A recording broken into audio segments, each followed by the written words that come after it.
மண்ணை வந்து எப்படியாவது வந்து பாதுகாக்கணும். அதற்கு மண்ணுடைய அளவை தெரிந்து அதற்கு தகுந்த சும்மா கண்டுபிடி போட்டு யூரியா சொல்லி என்பிகே நைட்ரஜன் பாஸ்பரஸ் பொட்டாஸ் நாலு நினைப்பும் குழப்பம் கிடைக்குது அப்படின்னு என்பிகே அப்படி என்பிகே என்ன சத்து வேணும். ஆனா மண்ணுடைய குணம் அறிந்து அதுக்கெல்லாம் வளர்க்கப்பட்ட மண் கிடையாது. நமக்கு சும்மா வாரி வாரி வீசுறது வீசுறதுக்கு மண் கிடைக்குது.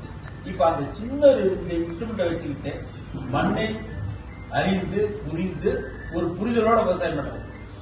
அதுதான் இந்த சின்ன ஒரு இன்ஸ்ட்ருமெண்ட் வேலை செய்யுது. அதுல நம்ம இருக்கிற வைஃபை அதிகபட்ச நுட்பத்தை கூட நம்ம உள்ள வைக்கிறப்போ அந்த நுட்பம் உள்ள வரப்போ நான் தொலைதூரத்து இருந்தா கூட என்னோட எடுத்துக்கணும். அது மாதிரி ரொம்ப எளிமையானது. எனவே நீங்க இப்படி ஒரு வாய்ப்பு இதில் வந்து எப்படின்னா விவசாயிகள் வந்து குரூப்பா சேருங்க. இன்னைக்கு 4 மணிக்கு ஒரு டெமோ மாதிரி நான் செஞ்சு காமிக்கிறேன்.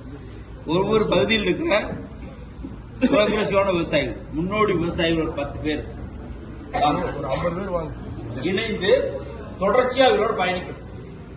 ஏன்னா வயிறு இருக்கிற வரைக்கும் சோறு போட்டாங்க. விவசாயம் என்னைக்கு வந்து ஒரு நாளைக்கு என்னைக்கு விவசாயம் முன்னிலைப்படுத்துதோ அன்னைக்கு இந்தியா முன்னேறத அர்த்தம். என்னைக்கு வந்து இந்தியாவில் விவசாயம் மூலமா தான் இந்தியா முன்னேறும், டெக்னாலஜி உண்டு அல்ல. அப்படி என்னைக்கு வருதோ அன்னைக்கு தான் இந்தியா வளரும். யாரும் நம்மள டைவர்ட் அத்தனை இருக்குது பொக்கிஷம் இந்தியா. ஏன்னா நான் 9 ஆண்டுகள் வெளியில் இருந்தேன். ஐரோப்பா நாடு அமெரிக்கா நாடு எல்லாம் சுத்திட்டே இருப்பேன். இந்தியாவோட ஒரு சொர்க்க பூமி யாருக்கும் எங்கேயுமே இருக்காது. அப்பா போல இமாலயம், அம்மா போல கங்கை, 3 பக்கம் தண்ணி மேல இது. எந்த விவசாயத்தையும் செஞ்சு பார்க்கலாம் இந்தியாவில். அனைத்தும் செஞ்சு பார்க்கக்கூடிய ஒரு தகுதியுள்ள ஒரு நாடு எதுனா இந்தியா. அதுல தமிழ்நாடு நம்ம தமிழ் பேசுறோம் பாருங்க. 247 எழுத்துல தமிழ் பேசுற தமிழ் வார்த்தையில் இருக்கிற அறிவு உலகத்தில் எங்கேயும் இல்லை. விவசாயத்தை சொல்லிக் கொடுத்தது தமிழ் தான். வேளாண்மை தமிழ், மருத்துவ தமிழ், பொறியியல் தமிழ் தனியா 3 சப்ஜெக்ட் வச்சோம்னா அத்தனையும் வெளியே கொண்டு வந்தாங்க. எனவே இப்படி ஒரு வாய்ப்புக்கு ரொம்ப மீண்டும் மீண்டும் சரவணனுக்கு ஒரு நன்றி செலுத்தி இந்த ஐயா அவர்கள் வந்து இதை நல்ல முறையில் இதை பார்த்திருக்காங்க. இதனுடைய பயனளிப்பு வரணும். நான் எதிர்பார்க்கிறது அதான்.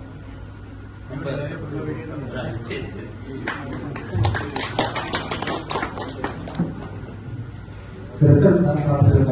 இப்போ சாயங்காலம் இன்னைக்கு ஃபுல் டே வந்து நம்பியிருக்காங்க சார் ரெக்வெஸ்ட் பண்ணி விவசாயிகளை ரிலாக்ட் பண்றாங்க. அவருக்கு ரெண்டாவது வந்து அவர் தென்னை மரத்துல 40 வருஷம் 35 வருஷம் தென்னை மரத்தோட வாழ்ந்துட்டு இருக்குன்னு சொல்லுவார் அடிக்கடி. நம்ம ஊர்ல இருக்கிற பெரிய பிரச்சனைகள் வீட்டுல இல்லாத ஒரு எல்லாத்துக்கும் தேவையான தென்னை மரத்தை சம்பந்தப்பட்ட எல்லா விஷயங்களும் சார் ஹெல்ப் பண்ணுவாரு.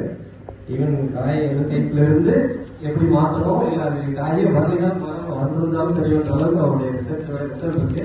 எந்த சந்தேகம் அவர் சார்ட்ட கேட்கலாம். 4 மணிக்கு நம்ம கிடைக்கும். இப்ப இடையில வரலாம் வரலாம், நீங்க ஆஃபீஸ் வந்து எப்பனாலும் சொல்லலாம், நார்மலா பேசிக்கலாம். ரெண்டாவது வந்து ஒரு முக்கியமான வேலை பண்ற எஜுகேஷன் துறையில இருக்கிறதுனால 5 மணிலிருந்து 6 மணி வரைக்கும் குழந்தைகளுக்கு விவசாயத்தை எப்படி ஆர்வம் உண்டு பண்றது, அது பேரண்ட் கூட வந்து கேட்டு போய் கூட வீட்டுல போய் குழந்தை சொல்லி விடலாம். அந்த ப்ரோக்ராம் வந்து 5 மணிலிருந்து 6 மணி வரைக்கும் இருக்கு. ஸோ அது எப்படின்னா ஒரு ப்ராஜெக்ட் மாதிரி பண்ண போறாங்க. சொல்றேன் சீக்கிரம் என்ன பண்ணா ஒரு ப்ராஜெக்ட் மாதிரி பண்ண போறோம். அவங்க 2 மாசம் ஆபீஸ்க்கு வந்து ஒரு டைம் பாஸ் மாதிரி பண்ணி அவங்க ஒரு அவுட்புட்டை பார்த்துட்டாங்க அப்படின்னா அவங்க வீட்டுல பண்ண ஆரம்பிச்சிடுவாங்க. அவ்வளவுதான்.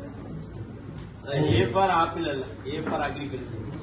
இந்தியாவில் ஏ ஃபார் ஆப்பிள்ங்கிற வார்த்தை எழுதி அது மேல ஒரு கோடு போட்டுட்டு ஏ ஃபார் அக்ரிகல்ச்சர் தெரிஞ்சு